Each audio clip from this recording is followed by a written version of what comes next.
Hoy, a ver, son las 9. A ver si te da el rato que estén haciendo algo.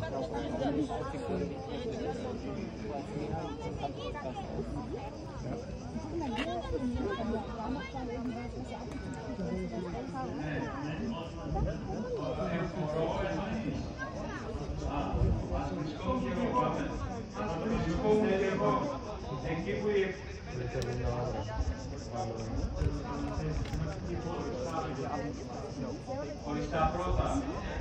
Κάποιος πλάνητας θα είναι. Ένας γέρος αλήτης και όχι ντόπιος. Αλλιώς δεν θα τολμούσε να βάλει το πόδι του στο άβατο άλσος ανήκει των Παρθένων που όλοι μας τρέμουμε να προφέρουμε και το όνομά τους. Και πλάι τους περνάμε το βλέμμα στρέφοντας αλλού, άφωνοι, άλλαλοι, με χείλη κλειστά τις θεήσεις μας αναφέρνοντας. Και τώρα μας λένε πως έφτασε κάποιος που δεν ξέρετε τίποτα. Όλο το ψάχνει και γύρω από